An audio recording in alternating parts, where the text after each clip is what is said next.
మరో breaking news చూస్తున్నాం. తెలంగాణలో అకాల వర్షాలు మరోసారి బీభత్సం చేస్తాయి. గురువారం సాయంత్రం 4 గంటల సమయంలో ఒక్కసారిగా తీవ్ర స్థాయిలో విరుచుకుపడింది వర్షం. ముఖ్యంగా హైదరాబాద్ నగరంలో కొన్ని గంటల సేపు జనజీవనం మొత్తం కూడా స్తంభించిపోయింది. శివారు ప్రాంతాలైన అబ్దుల్లాపూర్ మేట్ నుంచి ఇటు పటాన్ చెరువు వరకు వర్షానికి నాలాలన్నీ కూడా పొంగి ప్రవహించాయి. పాత బస్తీ నుండి మాధాపూర్ వరకు, మేడ్చల్ నుంచి ఇబ్రహీంపట్నం వరకు రోడ్లన్నీ కూడా జలమయమై వాహనాల రాకపోకలు గంటల తరబడి నిలిచిపోయాయి. 20వ తేదీ వరకు రాష్ట్రంలో ఓ మోస్తారు వర్షాలు కురుస్తాయని వాతావరణ శాఖ ఇప్పటికే ప్రకటించింది.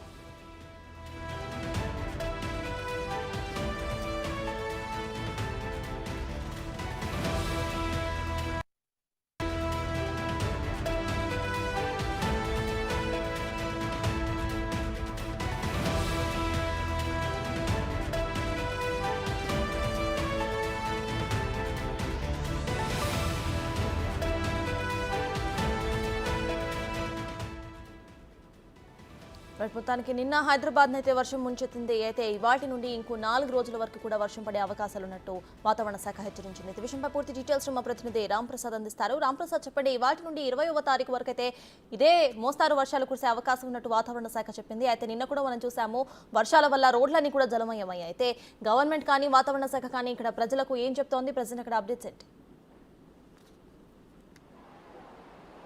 ఎస్ సర్తాజ్, మనం చూసినట్లయితే నిన్న సాయంత్రం 4 గంటల సమయంలో ఒక్కసారిగా కుండపోత వర్షం కురవడం జరిగింది. ఈ వర్షం హైదరాబాద్ వ్యాప్తంగా కూడా ఉన్నటువంటి కుండపోత వర్షానికి గాను మనం ప్రస్తుతం నిన్న హైదరాబాద్లోని బంజారాహిల్స్ రోడ్ నెంబర్ 11లో ఉన్నటువంటి ఉదయనగర్ కాలనీలో అయితే నాలాకు ఆనుకొని ఉన్నటువంటి రిటర్నింగ్ వాళ్ళు ఒక్కసారిగా కూలడం జరిగింది. ఇది కూలిన సమయంలో అయితే పూర్తి స్థాయిలో ఇక్కడ వర్షం పడుతున్న సమయంలోనే ఇది కూలడం వల్ల ఎలాంటి ప్రమాదం జరగలేదు మనుషులకైతే. కానీ ఇక్కడ అదే సమయంలో పార్కింగ్ చేసినటువంటి 3 వాహనాలు ఏవైతే ఉన్నాయో అవన్నీ ఒక్కసారిగా కూడా నాలలో పడిపోవడం జరిగింది. మనం చూస్తున్నాము, ఒక్కసారిగా మనం నిలబడ్డ ప్రాంతం నుంచి కూడా రోడ్ అంతా కూడా ఒక్కసారిగా కూలి, అంటే ఇక్కడ ఏదైతే రిటర్నింగ్ వాళ్ళకు ఆనుకొని ఉన్నటువంటి మట్టి కానీ దానికి ఉన్నటువంటి బేస్మెంట్ మొత్తం కూడా కూలడంతో ఒక్కసారిగా ఆ నీటి ప్రవాహంలో కొట్టుకుపోయినటువంటి విజువల్స్ అయితే మనం చూడవచ్చు. అంతేకాకుండా ఈ కాలనీకి సంబంధించి సుమారు 200 కుటుంబాలకు కూడా త్రాగునీటితో పాటు విద్యుత్ సరఫరా కూడా నిలిచిపోయింది. ఎందుకంటే 2 వైపులా బ్రిడ్జ్ ఏదైతే ఉందో మధ్యలో ఉన్నటువంటి 50 మీటర్ల పొడవు ఉన్నటువంటి ఒక రోడ్డు కూడా మొత్తం కుంగి ఈ నాలలో పడిపోవడం జరిగింది. అంతేకాకుండా పైనుంచి అంటే మనం చూస్తే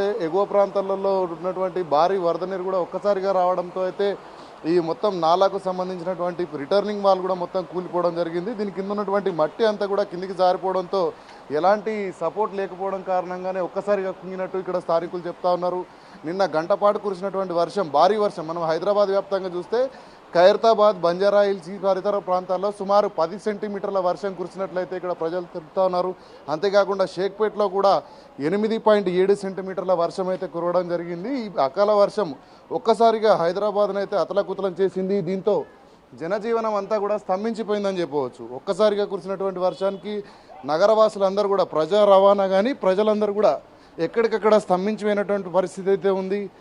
ఈ నాలాలలో మనం చూసినట్లయితే గతంలో పేరుకుపోయినటువంటి చెత్త కూడా ఒక్కసారిగా వచ్చినటువంటి భారీ వరద నీటితో అయితే ముందుకు వాటర్ కింది ప్రాంతానికి వెళ్తున్న క్రమంలో అయితే ఇక్కడ చాలా వరకు నాలాలన్నీ కూడా ఉప్పొంగి ప్రవహిస్తున్నటువంటి పరిస్థితి. అంతేకాకుండా భారీ వర్షం కారణంగా అయితే రోడ్లన్నీ కూడా ఒక్కసారిగా ఎగువ ప్రాంతంలో ఉన్నటువంటి నీరంతా కూడా రోడ్ల మీదకి వచ్చి చేరడంతో హైదరాబాద్లో ఉన్నటువంటి ప్రధాన రహదారులన్నీ, నిన్న మనం చూసినట్లయితే హైదరాబాద్లో ఉన్నటువంటి బంజారాహిల్స్లో తాజ్ కృష్ణ హోటల్ వద్ద అయితే ఒక కారు కూడా నిలిచిపోవడం జరిగింది. కారు సుమారు గంట పాటు వర్షం పడుతున్న సందర్భంలో అయితే ఒక్కసారిగా నదులను తలపించే విధంగా అయితే రోడ్లన్నీ మారాయి. ఈ జలమయమైనటువంటి రోడ్లపై అయితే ప్రజలు కొంత రోడ్లు దాటేందుకు కొంచెం ఇబ్బంది పడ్డటువంటి పరిస్థితులు కూడా ఉన్నాయి. అంతేకాకుండా మనం ప్రస్తుతం నాలా ఎక్కడి నుంచి అయితే ఇక్కడ పడిపోయిందో రిటర్నింగ్ వాళ్ళు అక్కడే ఉన్నాం. చూడవచ్చు ఇక్కడ విజువల్స్ కనుక చూసినట్లయితే పూర్తి స్థాయిలో రోడ్ అంతా కూడా ఇక్కడ డ్యామేజ్ అయినటువంటి పరిస్థితిని మనం చూస్తున్నాం. రోడ్డుతో పాటు దీని కింద మనకు చూసినట్లయితే వాటర్ పైప్ లైన్ కూడా సుమారు ఈ కాలనీలో డౌన్ ఏరియాలో ఉన్నటువంటి 200లకు పైగా కుటుంబాలకైతే ఈరోజు త్రాగునీరు అందించలేనటువంటి పరిస్థితి అయితే ఉంది. ఎందుకంటే ఒక్కసారిగా కూలినటువంటి రోడ్డు కింది భాగంలో ఉంది. అంటే రోడ్డుకు మనం చూడవచ్చు హైదరాబాద్ వ్యాప్తంగా కూడా రోడ్డుకు మధ్యలో అయితే వాటర్ పైప్ లైన్ సప్లై అనేది ఉంటుంది. ఆ ఒక్కసారిగా రోడ్డు కూలడంతో అయితే వాటర్ పైప్ లైన్ సప్లై కూడా పూర్తి స్థాయిలో పైప్లన్నీ కూడా ఇక్కడ పగిలిపోయినటువంటి పరిస్థితి. అంతేకాకుండా రోడ్డు మధ్య భాగంలో చీలడంతో అయితే నాలాలో కూడా సగం వరకు ఈ యొక్క రోడ్డుకు పహమించినటువంటి భాగాలు వచ్చాయి. ఇక్కడ చాలామంది కాలనీ వాసులు ఉన్నారు. మనం అడిగి మాట్లాడే ప్రయత్నం చేద్దాం. ఎందుకంటే వాళ్ళకు ఒక్కసారిగా ఇది ఊహించినటువంటి ఘటన. ఈ కాలనీలో గతంలో ఎప్పుడు కూడా ఇలాంటి పరిస్థితులు రాలేదు. ఒక్కసారిగా కూలడంతో కాలనీ వాసులంతా కొంత భయాందోళన గురవుతారు. చెప్పండి, ఇంతకుముందు ఎప్పుడైనా ఇలాంటి ప్రమాదాలు జరిగాయా? ఎప్పుడు కాలేదు ఇది. అంటే నిన్న వర్షం పడుతున్న సమయంలో ఇక్కడ ఎవరైనా ఉన్నారా? అప్పుడు ఉన్నాం, మేము ఇక్కడనే ఉన్నాము. ఇక్కడ వర్షం వాటర్ ఫ్లోకి బండ్లన్నీ వెళ్ళిపోతుంటే ఒకటి బట్టలు తీసుకొనేసి అందరూ బట్టలు తీసుకొని పాత చీరలు తీసుకొని బండ్లన్నీ కట్టి పెట్టాము ఇక్కడ ఆ ఫ్లో అవుట్కి పోకుండా. దాని తర్వాత ప్రకృతి వైఫల్యం ఇది, ఎవరేం చేసింది కాదు, కాలం చేసింది కాదు. ఎంత సెంటీమీటర్ వల్ల దానికంటే డబల్ పడ్డది. అది ఎగ్దం వజన్ అయిపోయి పడిపోయింది అది, అంతే. అంటే దీంట్లో కొన్ని ద్విచక్ర వాహనాలు కూడా కొట్టుకుపోయినాయి అంటున్నారు. వాహనాలు ఏం కొట్టుకోలేదు సార్. ఒక వాహనం గిడ పడితే మేమే దాన్ని తాడలేసి కట్టి అక్కడ షట్టర్ కేసి కట్టి పెట్టినాము.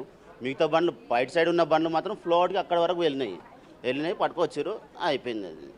రైట్, మనం చూసినట్లయితే ఒక్కసారిగా ఈ బ్రిడ్జి ఏదైతే ఉందో అంటే రిటర్నింగ్ వాళ్ళు కూలడంతో అయితే ఇక్కడ పరిస్థితి ఈ విధంగా. చెప్పండి అమ్మా, మీ ఇల్లు ఎక్కడ? వచ్చేసినా కదా రేకులు ఇల్లు మొత్తం వర్షం వచ్చినప్పుడల్లా మోరీ నీళ్ళు ఇంట్లోకి వెళ్ళిపోతున్నాయి. ఇక్కడ పక్కనే ఉన్నటువంటి ఇల్లుల వాళ్ళు కూడా కొంత భయాందోళన వ్యక్తం చేస్తున్నారు. ఏంటంటే మరికొద్ది రోజుల్లో ఇంకా భారీ వర్షాలు ఉన్న నేపథ్యంలో, రానున్న వర్షాకాలం నేపథ్యంలో అయితే అధికారులు శాశ్వత చర్యలు తీసుకోవాలని అయితే కాలనీ వాసులు కోరుతా ఉన్నారు. Sartaj. Right, thank you Ram Prasad.